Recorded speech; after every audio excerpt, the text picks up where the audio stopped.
Assalamualaikum warahmatullahi wabarakatuh. Jumpa lagi Sobat Podcast bersama kami Kemenak Tangerang Selatan dalam acara Podcast Kemenak Tangsel. Kali ini kami menghadirkan Kepala Man Insan Cendekia Serpong, Bapak Dr. Abdul Basit SAGMM, yang saat ini kita sudah mengetahui bahwa Man Insan Cendekia Serpong sedang merayakan hari miladnya yang ke-25.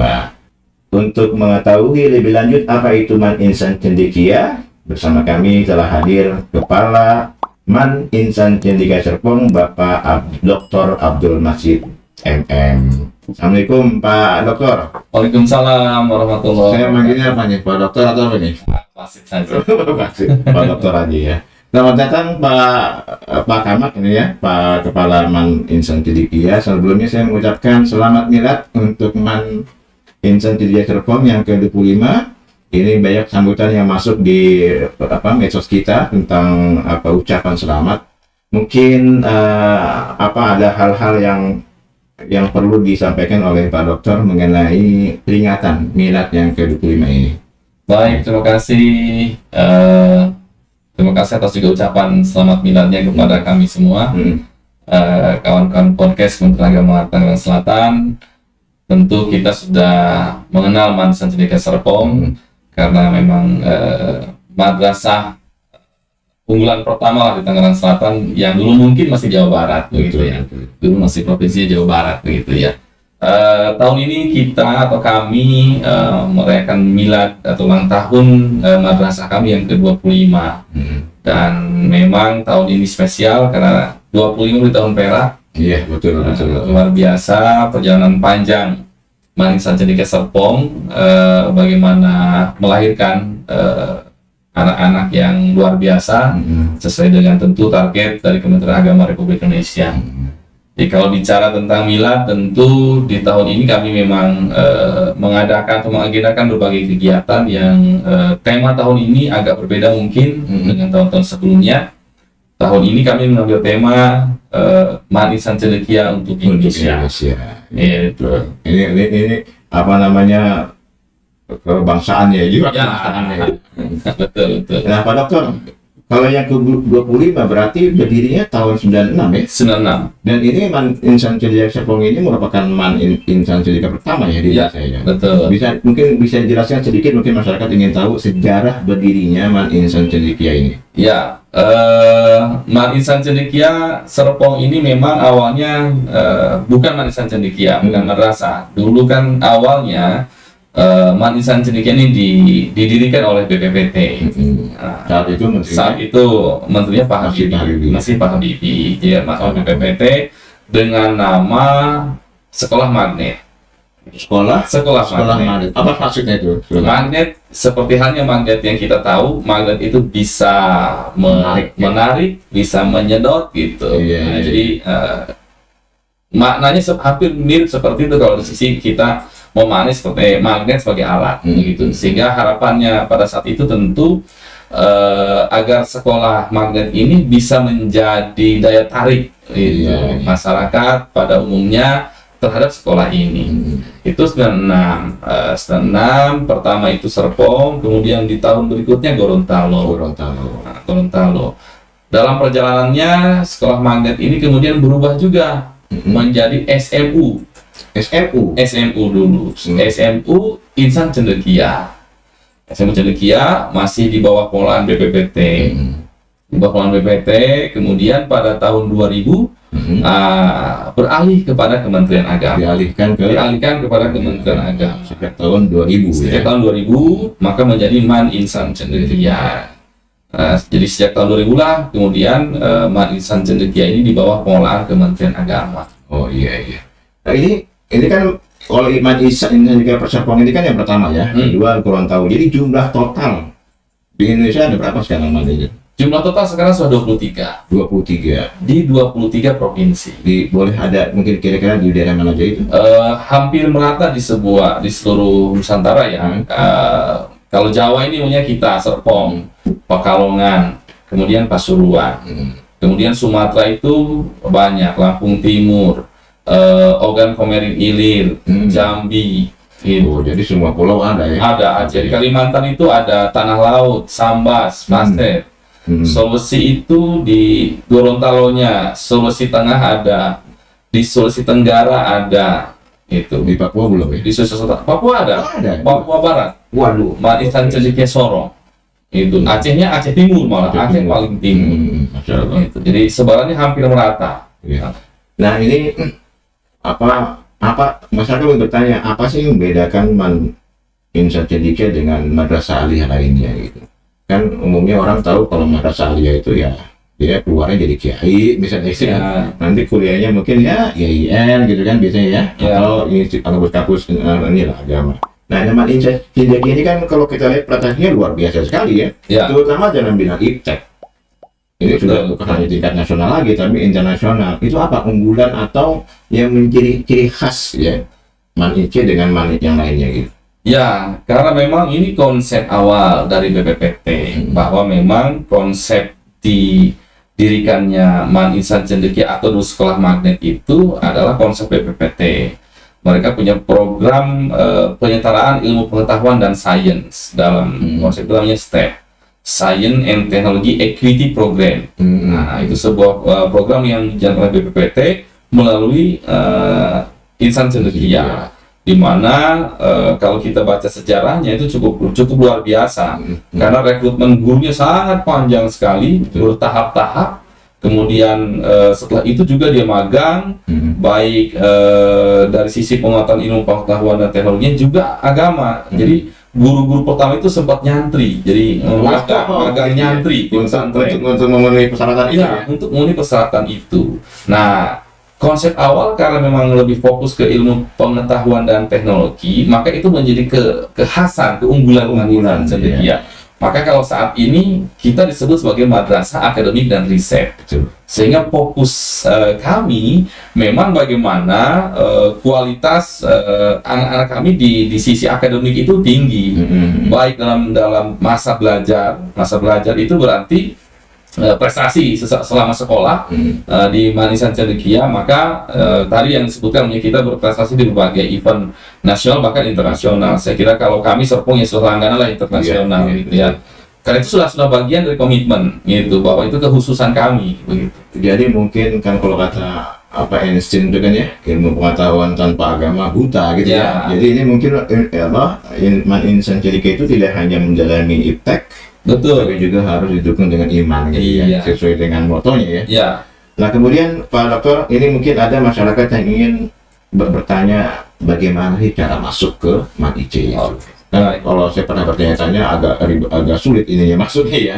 Dan ini sudah asrama ya? Berasrama, sampai sekarang dari pertama. Dari pertama kita berasrama. Nah coba mungkin Pak Dokter sekilas saja menjelaskan pada masyarakat bagaimana kalau misalnya mereka ingin memasukkan anaknya ke Insan Cendekia itu. Ya, karena kita madrasah unggulan di Kementerian Agama, maka proses masuknya itu melalui seleksi. Seleksi itu pun dilaksanakan oleh Kementerian Agama Pusat, dalam hal ini oleh Direktorat KSKK Madrasah. Jadi bukan bukan sekolah ya? Bukan Man-IC Serpong yang membuka pendaftaran umumnya, bukan. Tetapi Kementerian Pusat, maka kita selalu namanya Seleksi Nasional Peserta Didik Baru. Itu setiap tahun oleh Direktorat KSKK. Jadi berarti anak ya dari daerah manapun bisa daftar ya? Ya, dari manapun. Tinggal milih ya? Tinggal memilih. Di tahun yang inilah 2021 yang lalu, yang Januari, calon siswa itu boleh memilih 2 Man-IC. Jadi ada pilihan pertama, ada pilihan kedua. Itu boleh memilih. Nah, jadi kalau pilihan pertamanya Serpong semuanya, pilihan keduanya boleh Man-IC lain yang di 23 provinsi tadi. Nah, kemudian setelah itu tahapannya sebenarnya seperti biasa, ada seleksi administrasi kita. Nah, hanya karena nanti tesnya seleksi, artinya basis kita adalah mereka harus bisa lulus dari seleksi. Iya, betul. Gitu. Dan kami tidak memilah ini anak MTS, anak SMP, tidak. Semuanya bisa mendaftar seleksi. Nah, yang membuat sulit itu sebenarnya bukan sulit masuknya, tapi karena memang yang mendaftar itu jauh lebih banyak dari kuota. Itu kuota Man-IC Serpong itu hanya 140 orang per tahun. Dikit sekali ya? Yang mendaftar bisa ribuan? 2.500-an, di angka 2.500-an. Waduh. Jadi memang perlu itu bagus dengan dengan seleksi justru malah untuk menyaring ya gitu. Ya, Nah ini selain itu kan jalur normal ya, normal ya, jalur normal. Ada nggak jalur prestasi? ada. Jalur prestasi ada, tapi prestasi yang biasanya di jalur kami adalah hanya medali di level nasional. Itu pun event-event yang jalur resmi. Contoh, kompetisi nasional atau dulu OSN. Jadi nggak bisa lomba ajan tingkat RT. Itu nggak berlaku ya. Kemudian KSN atau lomba-lomba riset semuanya, penelitian itu Jadi emang prestasinya itu yang lebih ke riset ya. di riset. Kalau misalnya dia hafiz, Enggak. Oh enggak. Jadi, Dulu di tiga tahun yang lalu sempat sebenarnya, tetapi sekarang ini hanya menjadi pendukung, pendukung saja. Artinya bukan menjadi jalur prestasi utama, tapi yang utama itu hanya yang olimpiade maupun yang riset. dan tingkat nasional. Dan tingkat nasional. Untuk Serpong tingkat nasional. Iya. Waduh, ini cukup ketat sekali ya. Tapi banyak. Jalur prestasi pun banyak sebenarnya. Hanya kan kita Ada kuota berapa persen ya Pak? itu dibatasi gitu ya. Kita biasanya maksimal di 10% gitu ya untuk jalur prestasi. Tetapi banyak minatnya, hanya tentu kita pasti selektif sebenarnya. Iya. Nah ini mungkin ada yang mau tahu untuk biayanya berapa? Oke. Kalau dulu kan saya dengar pernah beasiswa full ya, Ya, didanai oleh pemerintah ya. Sekarang kan udah nggak ada ya, sejak 2006 ya. sejak 2015. Oh 2015. Nah Ya. itu berapa kira-kira? Biaya personal ini biasanya komite langsung yang mengelola. Tetapi kan kami dibatasi rank sebenarnya. Ada rank dari Kementerian Agama untuk biaya personal itu di maksimal kalau tidak salah yang tahun ini di angka 1,5 maksimal. Itu untuk biaya personal itu sebenarnya biaya makan. Biaya makan karena kan mereka berasrama ya. Berasrama. Tetapi kalau biaya lainnya biasanya kami tidak kami madrasah tapi komite langsung ke orang tua. Artinya permintaan atau apapun bentuknya nanti penggalangan dana itu oleh komite. Jadi kami hanya mengusulkan program ke komite bahwa tiap tahun ini program kami ke komite, kemudian kami persilakan komite tentu dari orang tua siswa. Serahkan semuanya ke komite, Sepenuhnya. Iya, Pak Dokter kan jadi saya dengar tahun berapa sih pindah jadi kepala ini? Saya baru April 2021 kemarin ya. ya. Sebelumnya di mana Pak Dokter? Sebelum saya di Manisan Cendekia, Kota Kendari, Sulawesi Tenggara. Jauh juga ya. Emang aslinya orang mana? Asli orang Bogor. Orang Bogor. berarti kan guru atau kelamatnya siap diletakkan di mana saja ya? Ya, karena sama Pak. Sama ya dengan PNS ya kedudukan ya. Sama seleksinya dengan siswa Pak. Oh gitu. Jadi asesmennya nasional bagi kepala madrasah, guru, kemudian pembina asrama maupun siswa. Jadi semua ada di wilayah Kementerian Agama Pusat. Jadi asesmen kepala insan cendekia itu di Direktorat GTK. Iya. Sama gurunya pembina asrama. Nah kalau siswa Direktorat KSKK. Oh gitu. Baik, ini kan masih baru nih, jadi belum ketahuan. Iya. Belum ketahuan. Rencana apa nih program Pak Dokter dalam rangka mungkin kalau udah maju sudah maju lah dengan meningkatkan. Ya, saya kira ya kita kan pasti mengikuti visi Pak Menteri ya. Iya. Yang mungkin yang paling pasti di madrasah adalah tentang satu transformasi digital. Ini saya ke depan sedang mengembangkan bagaimana proses pembelajaran tentu berbasis teknologi. Kita sedang bertahap ini menyiapkan kita smart classroom namanya. Artinya di kelas itu kita serba digital. Kita sudah bertahap sekarang, umpamanya Infocus sudah tidak kita gunakan. Jadi kita menggunakan Android TV. Pakai Android TV, bahkan rencana sih lebih kepada itu. Infocus mau udah ketinggalan zaman. Ya, sebenarnya bukan ketinggalan zaman ya, tapi karena dengan Android TV atau beberapa teknologi yang sekarang ada one screen dan sebagainya, itu sebenarnya lebih kepada bagaimana guru bisa mengajar dengan satu alat sebenarnya gitu. Lebih simpel sebenarnya. Itu sih rencana saya ingin di Bank IC Serpong. Saya juga sedang mengembangkan aplikasi terintegrasi. Jadi ke depan semua layanan itu berbasis aplikasi, termasuk baik layanan administrasi, manajemen, pembelajaran, juga layanan publik. Kami sedang menyiapkan, insya Allah sih mungkin kita menunggu timing sebenarnya dalam proses untuk pengembangan. Kalau nggak bulan ini mungkin bulan depan kita akan launching. Jadi layanan semua termasuk pembelajaran Pak. Di pembelajaran yang mungkin di Kementerian Agama kita punya e-learning madrasah, tapi kami punya versi kami yang tentu sesuai kebutuhan di Insan Cendekia Serpong. Nah ini kan berasrama ya, Pak Dokter ya.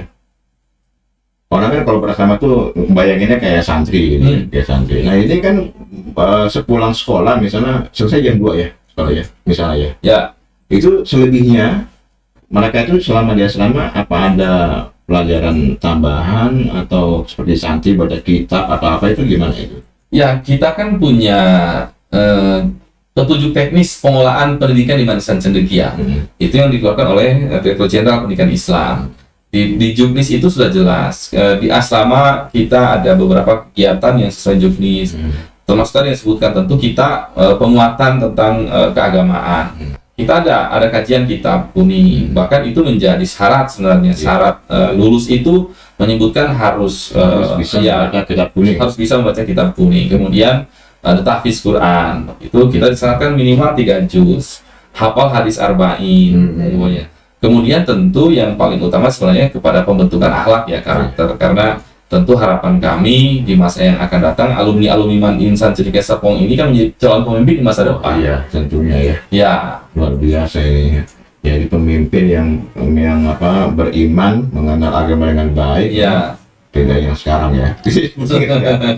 Baik Pak Dokter, ini mungkin informasi sangat menarik untuk masyarakat yang ingin memasukkan anaknya ke Madrasah Cendekia Serpong, sebab banyak juga orang-orang kaya misalnya ya tidak mau memasukkannya kepada pesantren misalnya, karena mungkin dilihat kurang biasa tidur di ranjang yang empuk gitu, kemudian dia masuk pesantren yang tradisional, mungkin orang tuanya juga tidak mau. Nah ini mungkin Insan Cendekia ini bisa menjadi alternatif bagi mereka untuk memasukkan anak-anaknya. Terima kasih Pak Dokter atas kehadirannya. Siap. Jadi sama-sama menarik. Sekali lagi saya mengucapkan selamat milad ke-25 untuk Man Insan Cendekia Serpong. Mudah-mudahan ke depan akan lahir dari Man Insan Cendekia Serpong ini pemimpin-pemimpin yang beriman dan menguasai teknologi. Baik pemirsa, podcast Pelakansor demikian bincang-bincang singkat kami bersama Kepala Man Insan Cendekia Serpong, Tangerang Selatan, Bapak Dr. Abdul Basit SADMM. Semoga bermanfaat. Jangan lupa untuk like, share, dan komen pada channel podcast kami. Kita berjumpa lagi dengan tokoh yang lain. Sekian, Assalamualaikum warahmatullahi wabarakatuh. Waalaikumsalam warahmatullahi wabarakatuh.